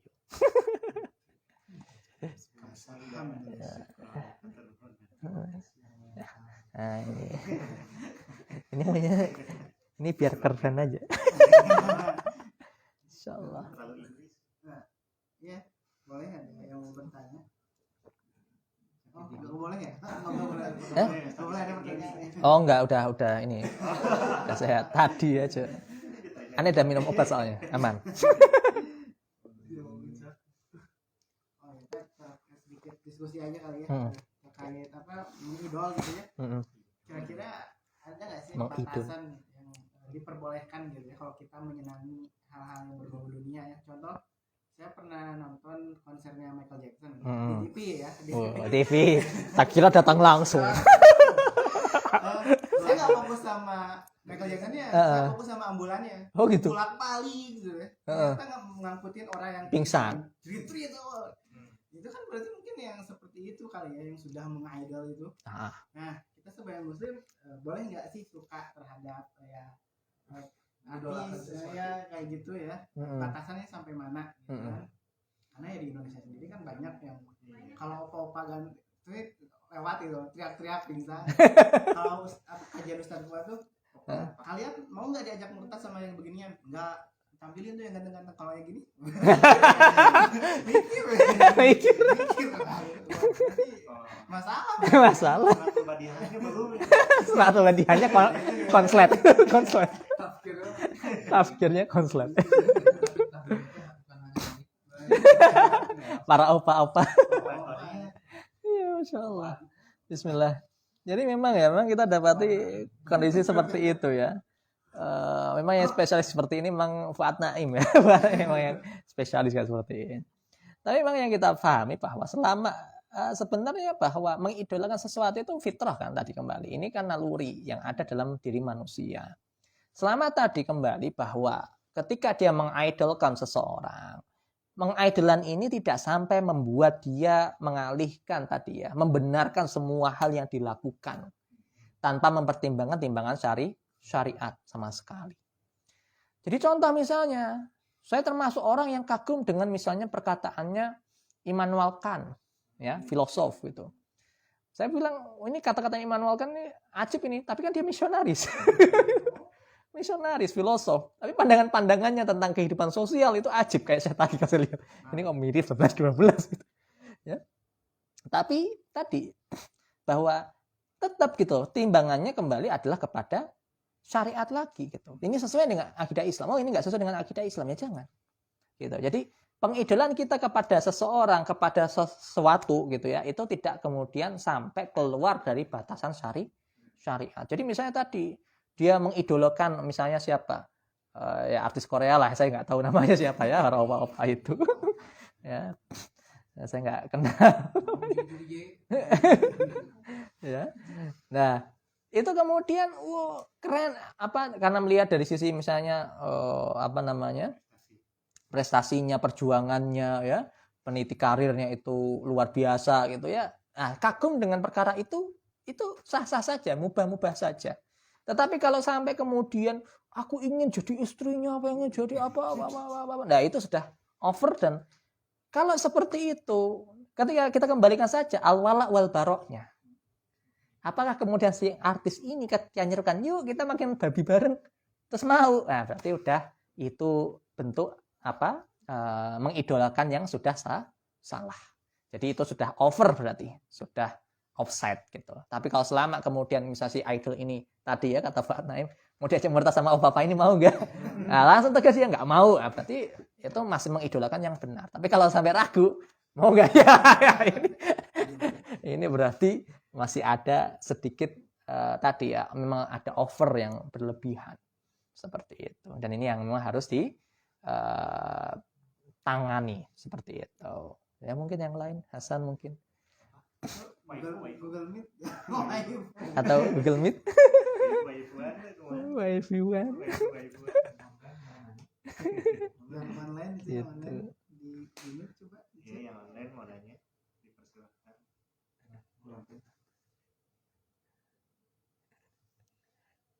Gitu. Masih sepi, masih di jalan. Formalitas.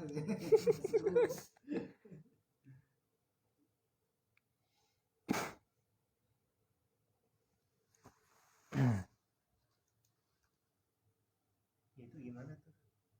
Gimana? Kayak animasi. Oh iya. Menganggap istri. Iya itu rasakan. Oh iya, waifu. Sampai beli gulingnya. Sampai beli guling. Allah. Jadi memang repot ya. Bismillah. Kalau untuk kalau mengidolakan orang itu udah jelas ya seperti itu. Tapi kalau mengidolakan animasi ini bagaimana? Maka memang ya seharusnya yang kita idolakan apanya? Sikapnya kah? Atau ibroh yang bisa kita ambil kah? Kalau itu masih benar ya. Kalau seperti itu masih dibolehkan. Tapi kalau sudah mengidolakan sosok yang sosok itu sudah nggak ada nyatanya, ya, nggak ada nyatanya. Kemudian dipikirkan setiap saat. Kemudian saya mohon maaf, saya nggak tahu ya. Para waifu itu pada akhirnya memikirkan para waifu-waifunya ini, ya, itu seperti apa?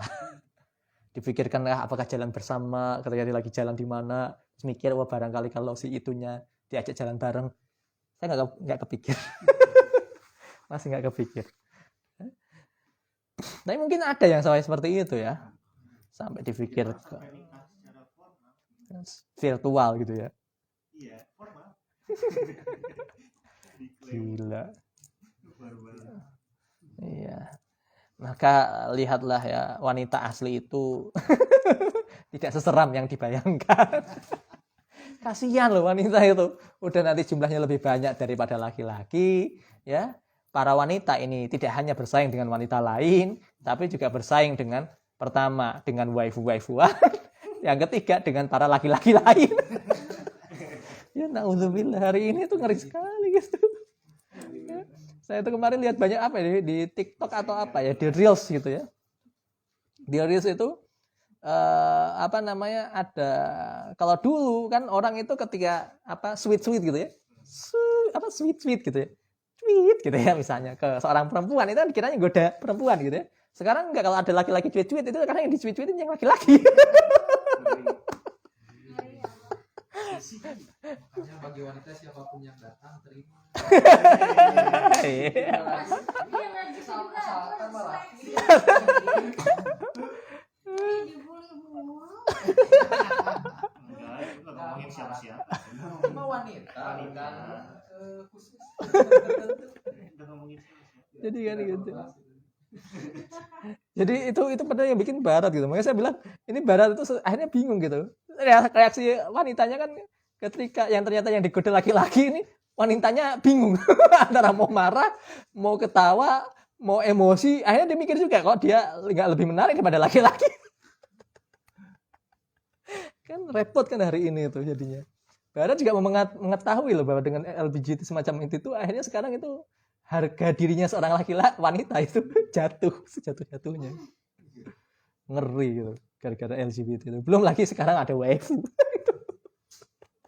Lebih K-pop kan gitu. Wah. Belum lagi ada apa? Vocaloid lagi. Vocaloid juga animasi juga gitu, tapi nyanyi gitu. Kan ada K-pop, ada Vocaloid, ada hari ini semakin entertainment tuh semakin bingung sih. Semakin aneh-aneh gitu. Ya. Gorizanya jadi kacau gitu ya. Kacau balau itu. Jadi akhirnya cinta hari ini kalau berbicara dalam sistem sekuler hari ini, cinta yang paling dominan manusia itu hari ini adalah cinta berkaitan dengan bakok sebenarnya. Ya coba kayak tadi waifu-waifuan semacam itu.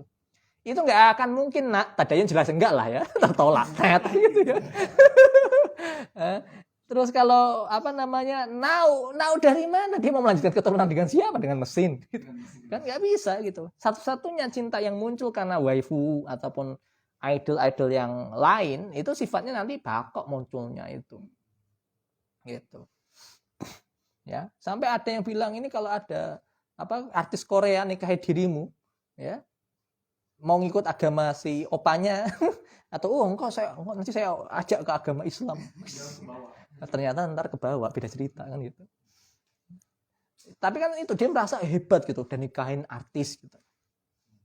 Padahal itu satu hal yang tadi itu bakok. Makanya dalam Islam itu pernikahan itu tidak boleh sebenarnya atas dasar bakok. Karena banyak masalah itu. Pernikahan karena bakok itu banyak masalah. Makanya pernikahan itu dua ini. Atau yang pertama ya, Nau dulu. Nau. Kalau Tadayun itu orang-orang khusus lah. Pilihan aja. Nggak semua, nggak dituntut seperti Tadayun. Ya nikahin dia kenapa? Karena lillah. Susah. Pasti dapat ilham. Harus nikahin ya. Kayak Salahuddin Ayyubi gitu ya. Salahuddin Ayyubi kan ketika ketemu sama istrinya itu kan Salahuddin, bapak ibunya ya. Bapaknya Salahuddin itu ya ketika mau bertemu ibunya Salahuddin itu kan tadi saya tidak akan menikahi wanita yang sebelum tujuannya adalah untuk menaklukkan ini Palestina ya, untuk mengambil Palestina. Ternyata kan ketemu juga ada seorang perempuan bilang ke Syekh, carikanlah saya seorang laki-laki yang cita-citanya adalah ingin membebaskan Palestina. Kok ketemu kan gitu. Ada yang lama gitu ya. Mungkin ada Gitu. yang seperti itu. Mungkin cita-citanya tinggi gitu ya.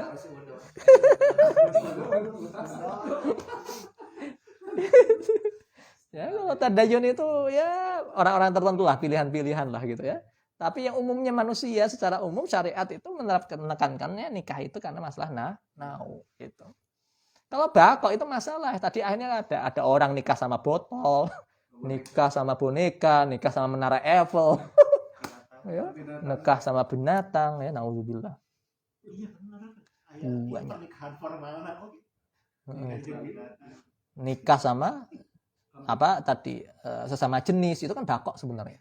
Pernikahan bakok, bukan karena nau, karena nggak mungkin bisa ngelahirin, nggak bisa melanjutkan keturunan gitu. Makanya tidak banyak penyimpangan kalau pernikahan itu didasarkan bakok semata. Ya sampai ada waifu segala macamnya itu kan pakok itu. Karena takut tersakiti oleh wanita 3 dimensi, 4 dimensi ya bahasanya. 3 dimensi ya, wanita 3 dimensi gitu. Lebih aman nikah sama wanita 2 dimensi. Itu kan pakoknya itu sebenarnya. Takut tersakiti. Kan gitu alasannya. Terlalu banyak testimoni negatif ya. Testimoni negatif akhirnya nggak mau seperti itu. Itu. Tapi ada lagi Kalau itu dievolusiin jadi tadayun gimana? yang mana? Kan ada tuh yang suka ngirim meme. Terus ada tulisan soal kalau di surga nanti itu ya mau itu laki-laki atau perempuan ya. Mungkin bidadari juga ya. Di dalamnya bidadari ya bisa diubah wajahnya sesuai kehendak kita. Akhirnya ada yang menafsirkan tidak menikah mau menunggu mbak-mbak anime di surga ya. Sama mau menambung amal yang banyak nanti di surga minta ke Allah supaya waifunya dihidupkan. Aduh. Tetap nikah tapi itu yang jadi tujuannya di surga. Sering tahajud karena pengen nikah sama waifu. Subhanallah. Kan di dunia tuh bisa apa Korea yang di surga weh. Depresi di dunia. Ya mungkin bisa saja, tapi wallahu alam ya. Itu kan kembali kepada Allah Subhanahu wa taala. Tapi kan kembali kalau kita mau menginginkan hal semacam itu, masa sih nggak kebayang? Kan itu anehnya kebayang terus kan tentang waifu itu. Dan mohon maaf, membayangkan waifu itu apakah senantiasa berkonotasi positif? Berimpact positif kan enggak. Yang ada mohon maaf itu berimpact negatif. Dan itu kan akhirnya jadi kayak sekedar pelampiasan mohon maaf nafsu gitu kan. Nafsu duniawi. Dan nggak mungkin kan tahajud akhirnya apa? Seperti itu, sifat-sifat semacam itu tidak akan kuat untuk membuat istiqomah dalam ibadah. Nggak akan kuat. Dalam rangka untuk waifu, biar menghidupkan waifunya di surga misalnya. Ya, itu nggak akan kuat. Karena kenapa? Karena ketika dia melihat waifunya, itu yang dilihat apanya? Unsur apa? Katanya unsur cantikannya, unsur seksualnya, unsur apa itu. Pokoknya hal-hal yang sebenarnya itu tidak akan membuat kita semakin dekat dengan Allah dengan mengingat waifu kan. Ya, nggak ada istilahnya orang kemudian melihat waifu, aku melihat Allah dalam dirimu. Gitu.